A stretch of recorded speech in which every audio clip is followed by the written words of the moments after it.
Hello বন্ধুরা, আমার চ্যানেলে আপনাকে স্বাগত। আজকে আমি 36 সাইজের ব্রা কাট ব্লাউজের কাটিং আপনাদের সাথে শেয়ার করব। একদম নতুন যারা ব্লাউজ কাটিং শিখছেন তাদের জন্য ভিডিওটি ভীষণ উপকারী। তো দেরি না করে চলুন শুরু করা যাক। আমি যেই মাপে কাটিং করব সেটি সাইডে দিয়ে দিয়েছি, নোট করে নেবেন। আমি এখানে 11 ইঞ্চি করে নিয়ে নিচ্ছি, কারণ আমার মেজারমেন্টে বাস্ট সাইড রয়েছে 36 ইঞ্চি। 36 ইঞ্চিকে 4 দিয়ে ভাগ করা হয় 9 ইঞ্চি, 9-এর সাথে 2 যোগ করে হয় 11। আমি এখানে 11তে নিয়ে নিচ্ছি, কাপড় অনেকটা সেভ হবে সেই জন্য। তো প্রথমে আমি ঝুলের মাপ নেব।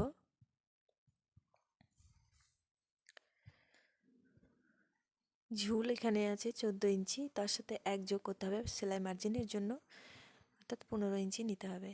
তারপরে শোল্ডারে নেব 6.5, আর্ম হলেও 6.5।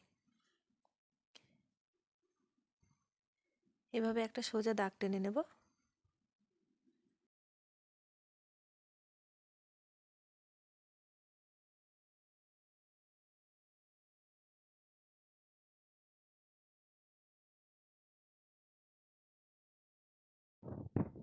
ওয়েস্টের জন্য একইভাবে মাপ নেব।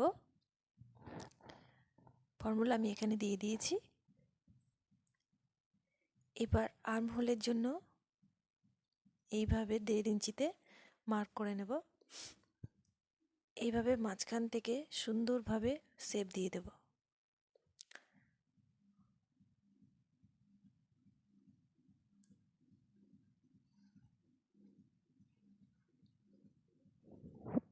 এখানে 2.5 ইঞ্চিতে মার্ক করে রাখবো, কিন্তু কাটিং আমি এখন করব না, সেলাই করার সময় আমি এটাকে কাটিং করে নেব।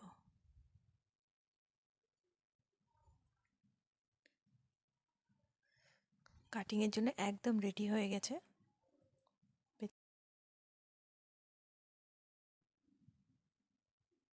এবার কাটিং করে নেব।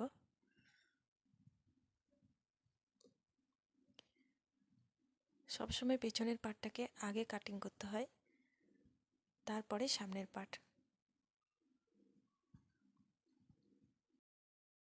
আমার ভিডিও ভালো লেগে থাকলে লাইক, শেয়ার, কমেন্ট অবশ্যই করবেন এবং চ্যানেলটিকে সাবস্ক্রাইব করতে ভুলবেন না যেন। ব্যাক পার্ট কাটিং করা হয়ে গেছে। এবার টেকিংয়ের জন্য এখানে মাপ নেব। টেকিংয়ে আমার ওয়েস্ট আছে এখানে 8 ইঞ্চিতে, 8 ইঞ্চির অর্ধেক এভাবে করে নিয়ে আমি অর্ধেকটায়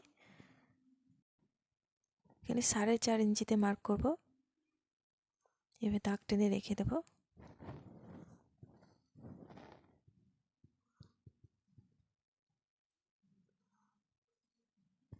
এবারে সামনের পার্ট কাটিং করব।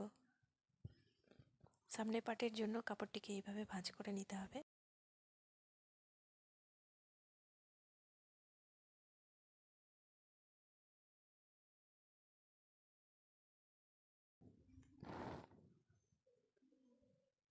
সামনের পার্ট কাটিংয়ের জন্য এইভাবে 2 ইঞ্চিতে মার্ক করে রাখবো। এটা যে কোনো মাপের ক্ষেত্রেই করতে হবে।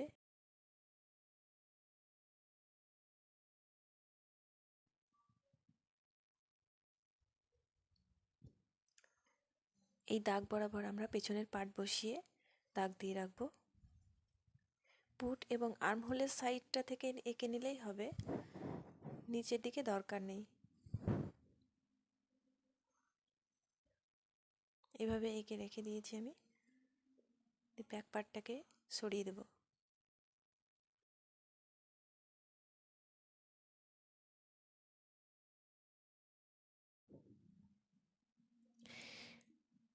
এবার আর্ম হোলে এখানে 1 ইঞ্চিতে মার্ক করব।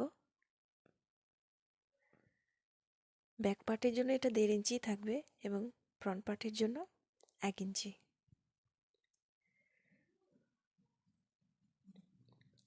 তো প্রথমে আমরা গলার মাপটা নেব। যা মাপ থাকবে তার থেকে 1/2 ইঞ্চি আমাকে এখানে বেশি নিতে হবে, না হলে সেলাই করার পরে গলার মাপ ছোট হয়ে যাবে।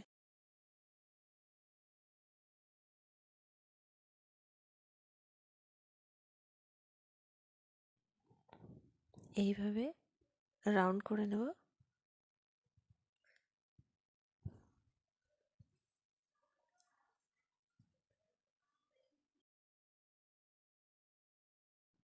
বাস্ট পয়েন্ট যা থাকবে তার থেকে 2 ইঞ্চি বেশি নিতে হবে। এটা সব মাপের ক্ষেত্রেই 2 ইঞ্চি এক্সট্রা নিতে হবে। এবার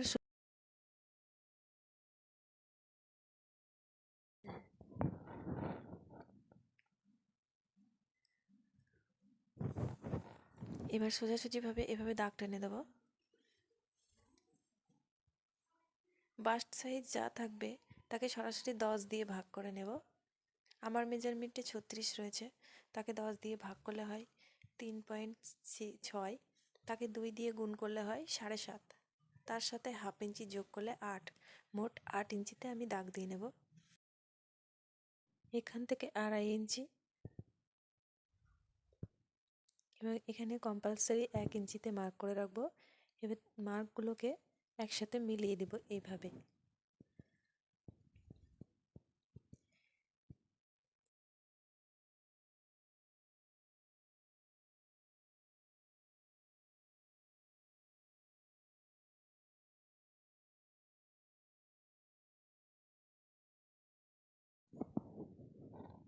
এবারে শেপ আনার জন্য আমি ওপরের দিকে 1 ইঞ্চি 2 সুত এবং এই দিকেও 1 ইঞ্চি 2 সুতে মার্ক করব। এবার মিডল পয়েন্ট থেকে এই দুটো মার্ককে যোগ করে দেব। এখানে আমি হাফ ইঞ্চি নেব, হাফ ইঞ্চি থেকে এই দুটো পয়েন্ট আমি যোগ করে দিয়েছি। তারপরে এখান থেকে এটা শেপটা আমি সুন্দর করে দিয়ে দিলাম।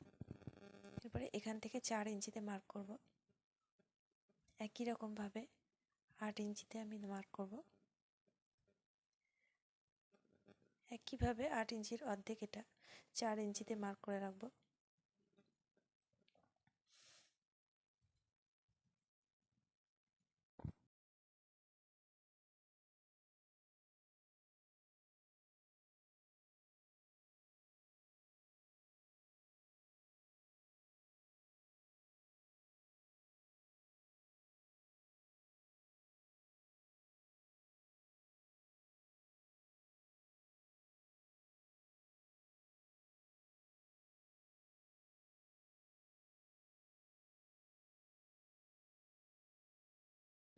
বেল্ট কাটিং করার জন্য এখানে ব্যাক পার্টের যা মাপ থাকবে তার থেকে হাফ ইঞ্চি কম করলেও নিতে পারেন। আমি এখানে ব্যাক পার্ট বসিয়ে মাপ করে নিয়েছি। উপরেরটাও সেমভাবে মার্ক করে নিয়েছি। এই সাইডে আমার হবে 4 ইঞ্চি এবং সামনের দিকে আমার 4.5 ইঞ্চিতে মার্ক করতে হবে। এভাবে আমি এটাকে অ্যাড করে নেব এবং চালাকি করে এটাকে আমি কাটিং করব, সেটা আপনাদেরকে দেখাবো। এবার আমাকে গোল রাউন্ডের বাইরের দিক থেকে মাপ করে নিয়ে এটা এবারে এস পার্টের জন্য এটাকে মার্ক করব।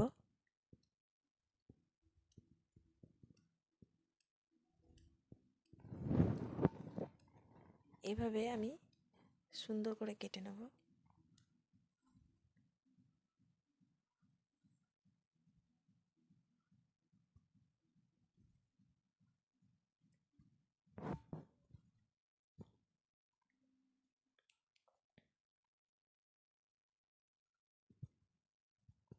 ভিডিওটি কেমন লাগলো অবশ্যই কমেন্ট করে জানাবেন।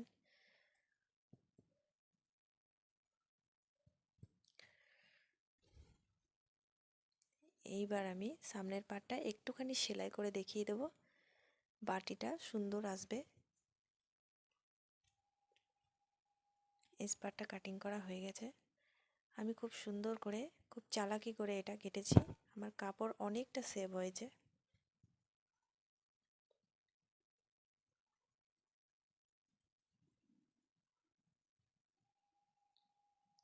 Cutting complete. এবার এটাকে কাপড়ে বসিয়ে কাটিং করতে হবে।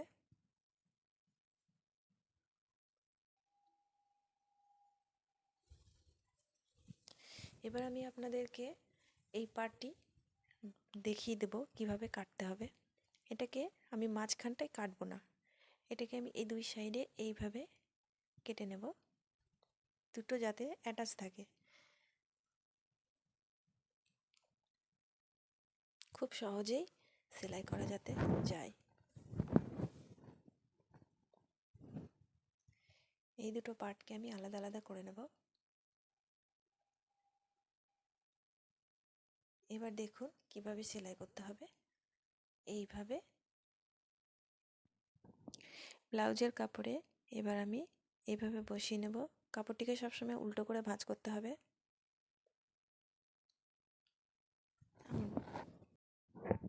এভাবে ভাঁজ করে নিয়েছি। এবার কাটিং করা পার্টগুলিকে এভাবে এক এক করে বসিয়ে কেটে নিতে হবে।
এই তিনটে পার্টকে আমি আগে কেটে নেব।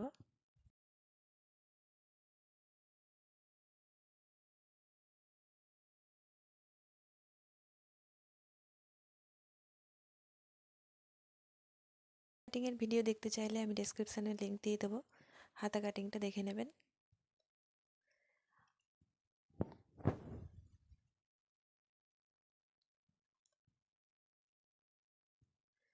এর থেকে সহজে আর ব্লাউজ কাটিং করা সম্ভব নয়।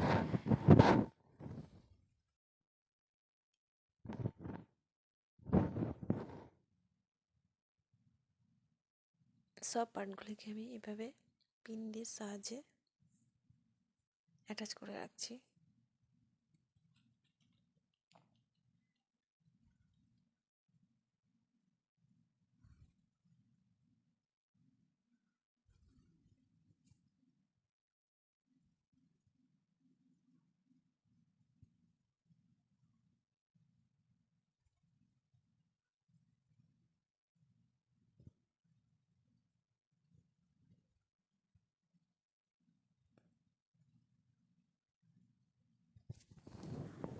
এবারে এই এস পার্ট এবং সামনের পার্টটা আমি অ্যাটাচ করে এভাবে কেটে নেব।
এবারে চলে এসেছি মেশিনে।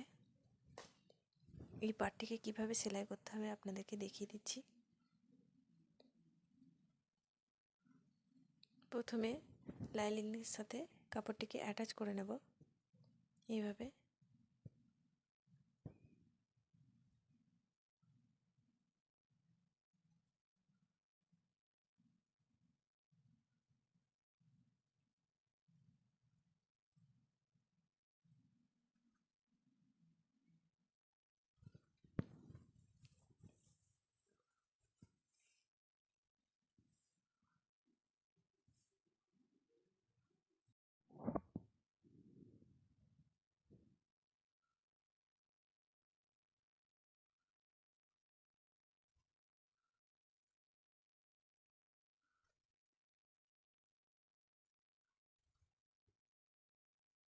অ্যাটাচ করা হয়ে গেছে। এইবারে এক্সট্রা কাপড়গুলোকে আমি কেটে নেব এইভাবে।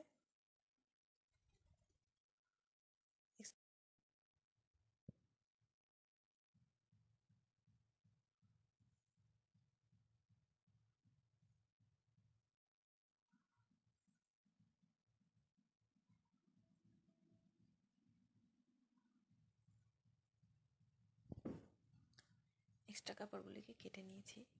এবারে এভাবে ভাঁজ করে এইভাবে সেলাই দিয়ে দেব।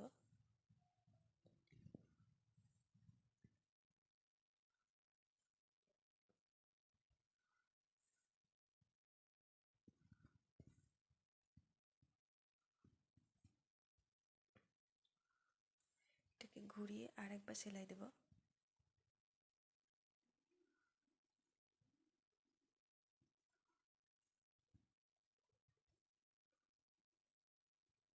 এরপরে নিচের পাটটা এইভাবে ভাঁজ করে নিয়ে মাঝ বরাবর এখানে 1 ইঞ্চি, নিচের দিকে 1 ইঞ্চি এবং ওপরের দিকে এইভাবে মার্জিন টেনে নেব একটা। এবার এটাকে সেলাই করে নেব।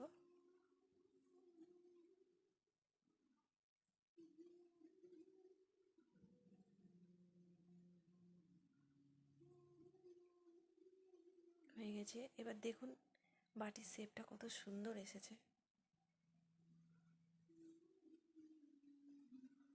খাপটা খুবই সুন্দর এসেছে।